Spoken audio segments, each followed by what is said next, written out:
Good afternoon, everyone. Thank you for joining us on our fifth episode of Keeping It Real in Real Estate. Um, we have today Andrew from Boomerang Capital, Jeremy from Fairway Mortgage, Vince from Mazzacco Mortgages, and of course, Ryan from Delete Street Credit. So we've got a good assortment of guests for you. I am Steve Harris from Jet Closing.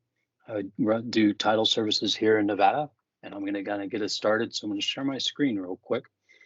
And what you're going to see is what we call our fee calculators. So anytime you can come to jetclosing.com and you can come and see one of our fee calculators. Now, the one that I've got going on is exactly what fees are you going to pay or when you are either refinancing a house or purchasing a house. And those fees differ greatly. And I think everybody on here can say, when you're at the closing table, the fees that our clients are seeing vary greatly depending on who they're working with, whether it's title company, whether it's realtor, whether it's loan offices.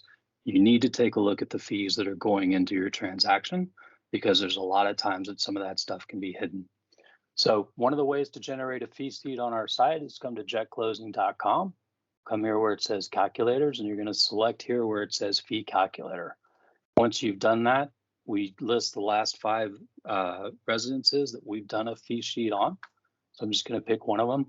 Now, when it's looking up the property, it's important to understand that the pictures that we're taking are from Google. They're not from the MLS. So a lot of times, it's not a professional picture. It's just a Google Street View. But don't let that concern you. The pictures don't matter. What matters the most is the address. Click this is correct. Choose your transaction. This is a refinance.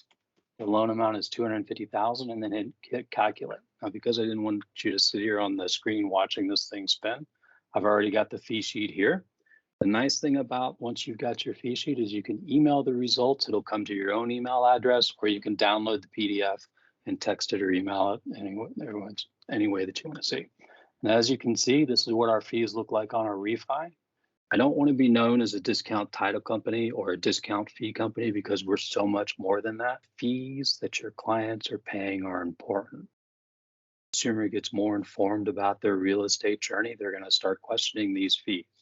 So you're going to make sure that you're looking at all these fees that your clients are going through so that then they don't start throwing uncomfortable questions for you. And that's all I've got for you. Again, it's Steve Harris with Jet Closing, and I appreciate your time. Vince, it's up to you. Okay. Hey, good afternoon, everybody. Vince Mazzacco, independent mortgage broker.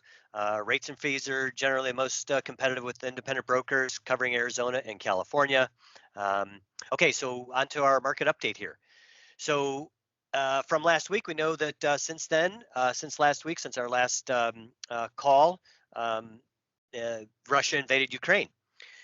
That's bad news for the world markets, which is generally good news for bonds because bonds are considered a safe haven.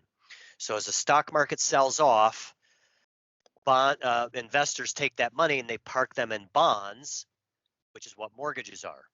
So as the price of mortgage bonds go up, interest rates go down. So last week, I don't know, today's Monday, Friday, Thursday. So back here we were Tuesday, pricing was here.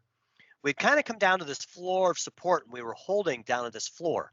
And then with Russia invading Ukraine, we got a little bounce on Friday, not too much, a little bit, I guess that was Thursday, a little bit on Friday. And then today, more sanctions are being imposed, which is kind of, I think that's probably driving some of the jitterishness because we just don't know what's going to happen and the markets don't like that. The 10-year Treasury note is down 16 basis points. That is huge for a one-day change. I mean, super huge. And this is live, so you just saw that change. So here's the 10-year Treasury note. We've been having these big swings from day to day. And the 10-year Treasury note is only a barometer to watch mortgage bond prices. They generally follow each other, not quite in lockstep, but they generally trend together. And remember, this chart is the interest rate. The other chart was the price. So here's the 10-year Treasury note. The 25-day moving average, that's this red moving line. We'd come down and fallen below it last week. We couldn't maintain it and jumped above it, fell below it again, couldn't maintain it. And now we've convincingly fell below it. And look where we came down to, this next floor of support. So I'd be curious to see if this next floor of support holds with the 50-day moving average kind of moving up here as well. And we had, this was a good floor in the past, right? We came down 3 times, couldn't break below it. We tried to break above it, so it was a ceiling. And then when it finally pierced, we came all the way up to here. So what's going on? I've got just kind of a little snippet here. This hasn't really been pointed out so much in the news, but Ukraine natural resources. Look at this worldwide. #1 in sunflower oil, manganese for steel. #2, iron ore, mercury, barley. 2, corn, potatoes. They've just got a huge amount of natural resources.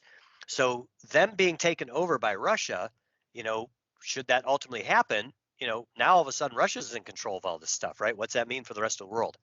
And I think that's where the jitteriness comes from. Now, since last week, we had new home sales come in. Signed contracts on new homes were down 4.5%, but that was actually better than expected. And that was coming off a December high. When we're down for a month, it's relative to the previous month. So it's down 4.5%, but that was coming off a really strong December number. Rent is appreciating faster than home prices. $1,800 is their average rent payment right now, but it's cheaper to purchase in 26 out of 50 states. Jobless claims, we came in, we declined by 17,000. This is a pretty good report. We're getting down to pre-pandemic levels. And everybody's hearing SWIFT, which is the Switzerland bank.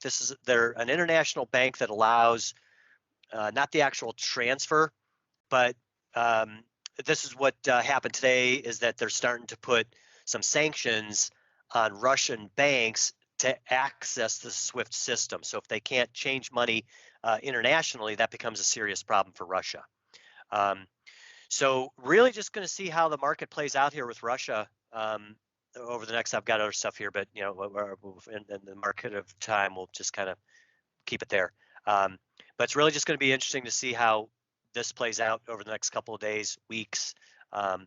But for now, bond prices, interest rates have really been on the rise. So right now, it looks like we're going to get hopefully a little bit of a reprieve here, because we've just had a serious, steady down in price, up in rate, flat, and now we're starting to get some upward movement in price, down in rate. So there we are for the week. Awesome. Thanks, Vince. That is very good news to hear, Vince. Thank you for that update. And it's going to be interesting to see what's going on for the next couple of weeks, especially with the uncertainty, when you're talking about on the international stage with Russia, Ukraine, and that kind of stuff, and how it's affecting our local national market. So right. Thank you so much for that. Yep. Jeremy, you are next, my friend. All right. How's everybody doing? Jeremy Crudup with Fairway Independent Mortgage Corporation, making houses into homes one loan at a time. Following up with what Vince said, I just want to I've been hearing a lot of chatter about people still not knowing what it takes to get a loan. I just still hear these myths about 20% down. A lot of people think they need $1 bazillion to get into a house, and that all these people buying houses are all loaded and rich, which is not the case. I would say on average, the closing cost total for most transactions, and again, depending on where you live and the amount of home that you're purchasing, but are anywhere from 10 to 25,000 as far as a closing cost number. And that obviously depends on how much down they're putting. But in general, that's a good number.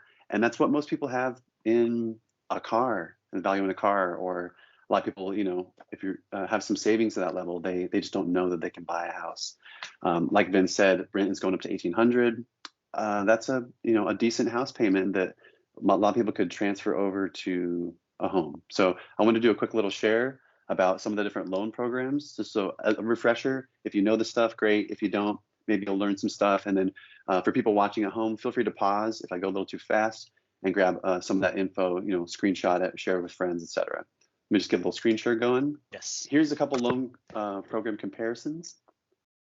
First, at the top, we obviously have conventional loans. These are typically the lowest interest rates. They're also great for a good credit buyer, or also someone with a larger down payment. Typically, this is a second home purchase or a second time purchasing a home that most people go with conventional.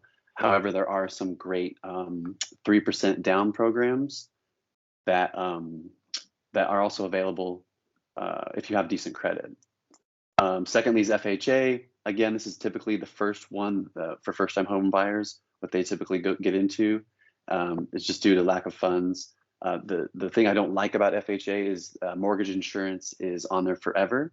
And we'll talk about that in a little bit, what mortgage insurance is as a refresher. But FHA, I kind of joke that FHA is forever. You have that mortgage insurance for the life of the loan. USDA, we don't see a whole lot of that here in Las Vegas. I'm sure in Arizona, not as much, but there are a lot of areas around the suburban places where people can buy a rural home. Some people like to buy a cabin or even some property for horse property or different things like that. And fourth and final is the VA options. This is one of my favorite programs to work with for active military duty and also veterans. And also, a lot of people don't know this, the military spouse or surviving spouse can also use VA benefits. So if you had a husband or a wife that passed away, you can still have access to their service discounts with VA. Also, another great thing about the VA loans is they're 0% down. So I'll just kind of cut through this, some quick little stuff. Down payment for conventional, 3 to 5 to 10% down.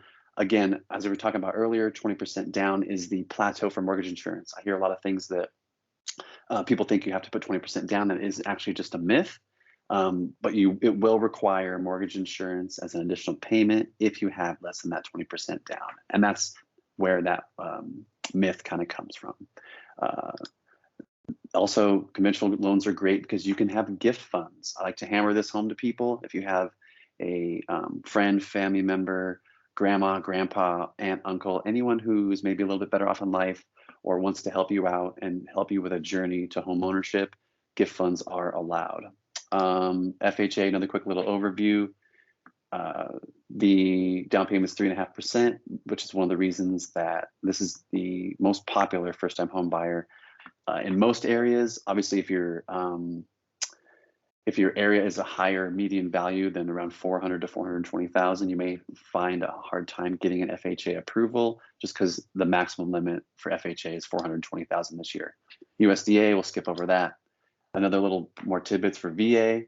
Another thing I want to touch on is the funding fee. So a funding fee basically goes to the VA, and it's also if you have a certain status within your VA status, you can have that funding fee either reduced or removed, which a lot of people aren't aware of. So depending on how you left the service, you can also get lower funds as a funding fee to help a lower total closing cost. Also, gift funds are allowed on VA loans as well. Hey, Jeremy. Yes, sir. On the VA loans, if you'll go back to that slide Sure. for a second, there's a stat that I've heard that 80% of veterans are not using their VA loan benefit. Have you heard that stat? I haven't heard that stat, but I wouldn't doubt it, Steve. A lot of times when I'll have a VA customer, we start talking about eligibility, and they have no idea that they can get some of these costs removed off the closing costs for the funding fee for them. Just for everyone out there, the funding fee goes to the VA toward the to the government for the process of the loan. But if just to recap, if the veteran left in good status or served a certain number of years, they can have a lot of that stuff removed. So it's very powerful. I mean, you guys, if you're looking at these stats, if you're a veteran and you're watching the show, you can buy a house with 0 down, and you can also get gift funds if you don't have it in your pocket. And another thing I've been seeing, and maybe Vince can follow up on this if he does some VA loans, is that I've been seeing the debt to income ratio being allowed to be a little higher than other programs. I got an approval the other day at 61%, which is a lot higher than some of the programs that are 50 or less, 50, 55. So here's a quick little overview. Again, if I'm going fast, feel free to pause this, but here's an overview of what the home buying process looks like. So some of the steps that take place between now and the end of the journey. Also, some quick little do's and don'ts. Again, for access to time, I'm just going to skip over these. You guys can pause it and look if you're watching the show. And then, but yeah, if you have any questions, please feel free to get a hold of me. My name's Jeremy Crudup with Fairway Independent Mortgage. Let me just get on sharing here.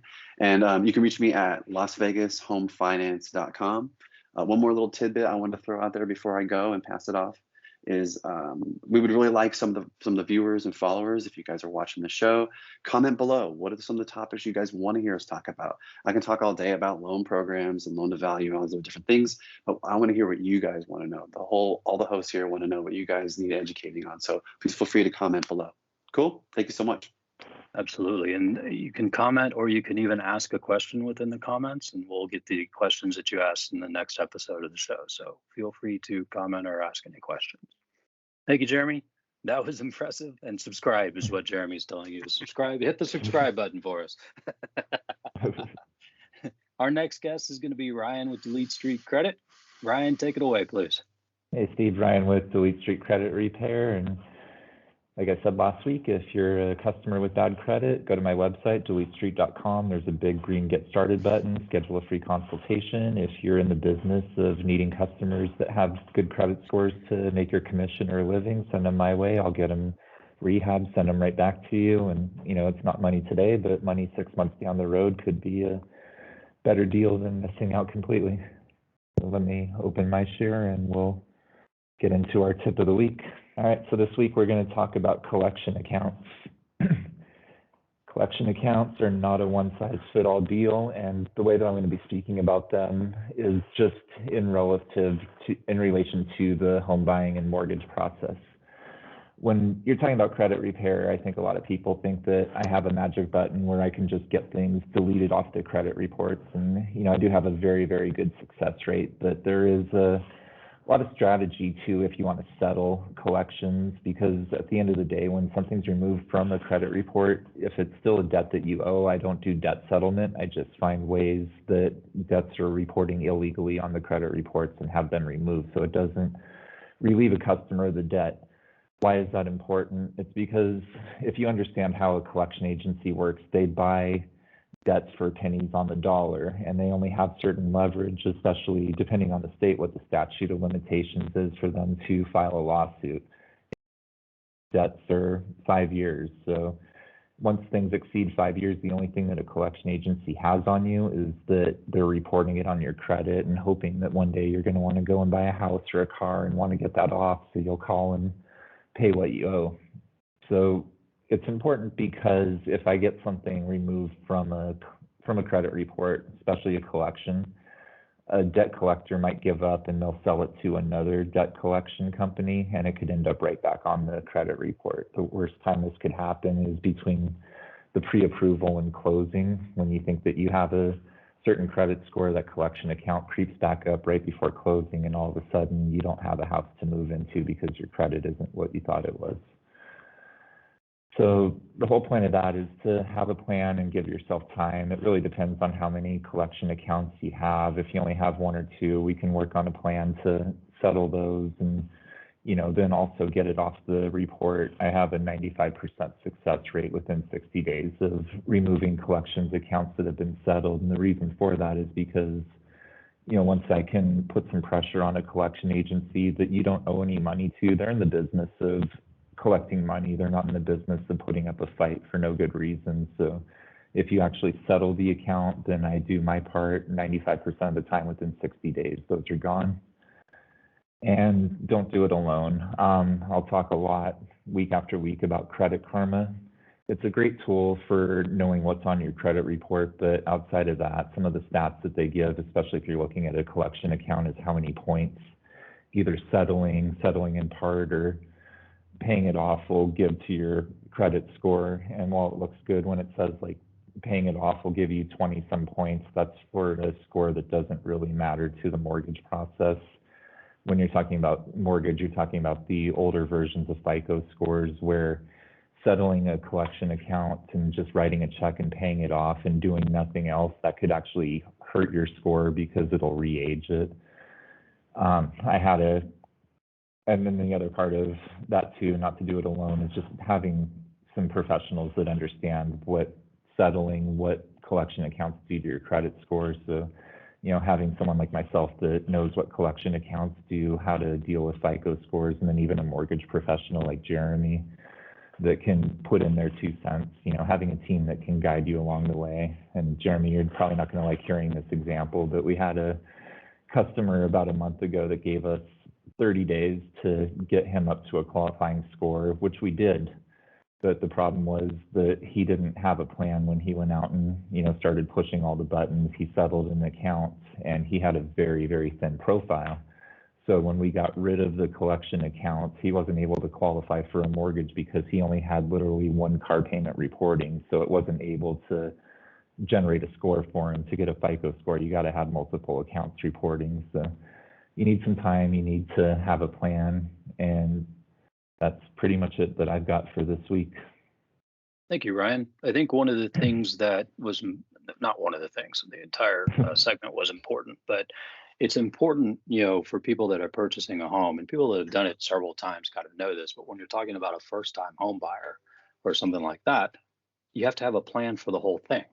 When you're going through a real estate transaction, there's almost 30 people that are involved in every real estate transaction. And almost any one of those can derail that real estate transaction. So you have to have a plan, right?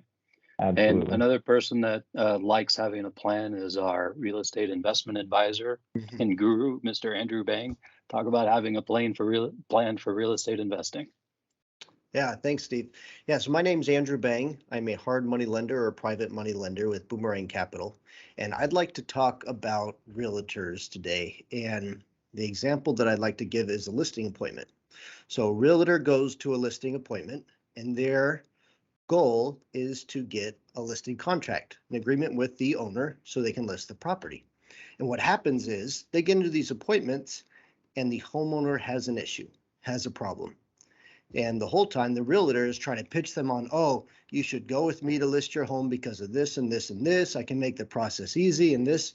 And the realtor says, once you solve that problem, I'd love to list your house. And then they leave. And so the same homeowner, they're going to call up a real estate investor that advertises, I'll buy your home, right? The investor goes into that same house and the owner presents them with the same problem that they have. And the investor says, no problem. I'd love to solve that problem and buy your house. And what's happening nowadays is realtors no longer have solutions to the homeowner's problems. They are just trying to get that listing. And we need to change that. And one of the ways to help realtors is realtors need two things. They need a cash buyer that they know can buy a home quickly and that they trust. And they need a private money lender, someone that they could call, text, and trust at any time. So with those two things, they can solve so many problems that a homeowner has. And so as a private money lender, I can close a home in one day. I don't need a credit score. I don't need an appraisal. I can fund a lot of properties that don't fit the traditional mold that a realtor runs into. And with those extra tools in your tool belt as a realtor, you'll be able to close more homes, get more commissions, and really help homeowners not just try to don't focus on the commission, focus on the homeowner, and those commissions will come. So that's what I got today, Steve. So I think, we can stay with Ryan's theme as far as having a plan. And the plan from a realtor standpoint isn't just to go in and get the listing, and get it on the MLS, right? Although that is your priority number one, because we do need more listings and more supply. But, at any time, and, I've had it where you go into a listing appointment, you're like, I didn't think that conversation would go that way, right? And so the more tools that you have in your tool belt for when the conversation goes a little bit south, the better off you're going to be and the better you can help solve that homeowner's problem, which is really what we're here to do, is solve problems. Absolutely. Problems are opportunities, and opportunities equals money. And the bigger the problem, the bigger the opportunity, and the bigger that payment, cash payment or money at the end of the road is. Perfect. Well, I wanted to take a minute and say thanks to Vince, Jeremy, Ryan, and Andrew for their segments and the content that they have provided for this show. We are going to talk a little bit for about 5 minutes with a roundtable between all of the guests. And there's a lot to talk about. We can talk about what we're seeing as the market and the effects on the market. We can talk about, Arizona real estate market versus Nevada market, We've talked about rents increasing, houses increasing. The only thing that is increasing is the supply of homes, but everything else is going up, right? Yep. Yep. If we could fix the supply issues in a lot of areas, we would probably all be better off. Go ahead, Vince. Oh, yeah. Yes to all that stuff, right? I mean, we're just having a serious inventory shortage right now. Here in the Valley, and I may have said this before, we have 6,000 net people moving here a month. We have two huge chip manufacturers going in. There's one up in the north portion of the valley. It'll be about 1,500 jobs. And there's one in the southeast portion of the valley. It'll be about 2,500 jobs. And that's just going to bring more jobs here, right? Good paying jobs. And that's going to put pressure on housing, right? So we've just got, we've got a challenge right now. And that's just going to continue to drive the price. And so far, depending on where this thing goes with Ukraine, I don't see anything changing as far as the housing market goes here in the Valley. Jeremy, what about Nevada? And I know that we're seeing the same thing as far as supply issues and people moving in. What are you seeing? So much transfer, so many transient people moving from other states. That's really, as I'm driving around and on my day-to-day life, there's so many other states, license plates just everywhere. People moved. People moved during COVID. They got new jobs. They found new opportunity. Like Vince was, or like Andrew was saying, opportunities out there for people, and they moved. A lot of people are moving. They need homes. So I am seeing a decline in applications in general, a slight decline in interest, maybe like 10 or 15% of just, I think, some of that slowdown from the big rush of people trying to buy homes through COVID. And, with COVID kind of going away, also, I think people are getting back to a little bit more of their normal lives. They're kind of getting into their routine, maybe not thinking about as many big life decisions as much. But I mean, rent's going up continuously. I think one of the things we're going to see in Nevada coming soon in legislation is limitations on rent increases and limitations on applications for rent. So I think when a lot of that stuff happens, I don't know how the viewers feel about this, but some of these places that go for rent will gather 5, 10, 30 applications where each person's paying an application fee, and they're just making money hand over fist. With just the application process, not even the actual rental and management of the property. So I think that's going to shift. That could push, I think, more people to buy homes. I think as the interest rate goes up, less people are more afraid. But along that path, I want to also touch on that you guys shouldn't be afraid. I mean, we hammer this every single time we're on the show. It's still an amazing time to buy a house if we're thinking a 20-year term. And it's still the best investment for you.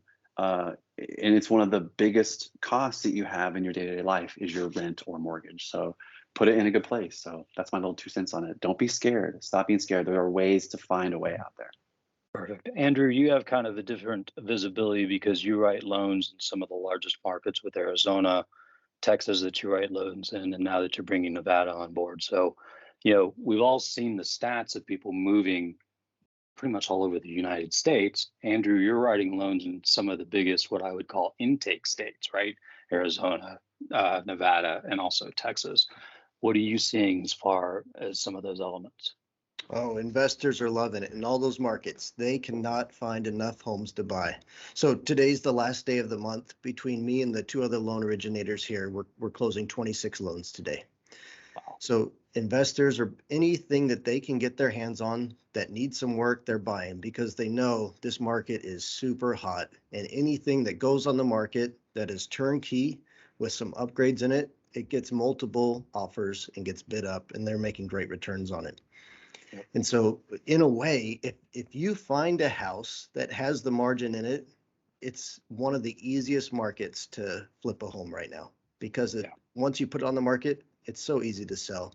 And back when I got started, 2008, I thought it was the best market ever to flip a home because I could buy any property I wanted.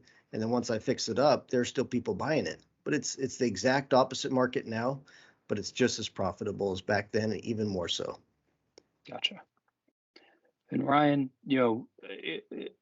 I know that you're seeing a little bit different viewpoint of what we see, because you're kind of seeing the back end of the Right. process with the credit and everything else, and you get to see all of the trench warfare before that person's even ready to start talking to an Andrew, a Jeremy, or a Vince, or a realtor. So tell me a little bit about what you're seeing with the markets, what's going on and that kind of stuff. I'm just seeing a lot of apprehension in people that, one of the first questions I ask in my consultation is if their plan is to become a homeowner, if they aren't already. And everyone says, yeah, but there's apprehension. And, there's been some clients that I've had where I haven't hesitated to even put them in touch with Jeremy. There was one guy that wanted to get into a VA loan and didn't understand how that works. So we talked him through it, even though his score is probably 6 months out from qualifying. But if you just explain it to them right and ask them if they want to invest in a stranger's trips to the Bahamas and let them be on the beach, or if you want to put that equity into yourself, then there's no reason not to, because apples to apples in most cases, if you're renting, the money that you're spending on your rent is equal to, or you could even be paying less in a mortgage and investing in yourself. So you just got to break people down and get them over the apprehension that just because things haven't gone their way thus far, that it doesn't have to be that way forever. And when most people take the step to actually speak with me, they have hopes and they want to get there. They just need the reassurance that it's not going to be bad forever and that there could be a plan to get them out of it. Right. So I think the two over the biggest themes that we've figured out right now during this discussion is you got to have a plan, right? No matter whether you're doing traditional real estate or investment real estate, you've got to have a plan. And everyone is talking about apprehension and fear of the market and that kind of stuff. And sometimes, and we always hear it from all the coaches and all the motivation and everything else that we all listen to, is take action, right? Mm-hmm. Take action. And even if you take action and you're not hearing the answer that you want to hear now, the fact that you take action, create a plan, and keep moving forward, you'll get there. But the first step, take the first step and take action. Talk to somebody. And we have, typically every week, 5 or 6 people, anybody within the real estate professional market here that can answer your questions. If you have questions, please comment on the post. Please share and like our content. We need subscribers. We would love to hear from our audience. Everybody have a great day. We appreciate you spending time with us. Thanks, See y'all. Steve. And if I could add one thing, I think that we're all open to just answering questions without trying to sell something at the same time. So if there's questions about anything that any of us do, feel free. We're going to answer your questions as honestly as we can. Yep, for sure. Absolutely. Yeah, There's no agenda towards education's answering power. questions. Yep. Yeah, 100%. educate them. Thank you, guys. Thank you, guys. guys.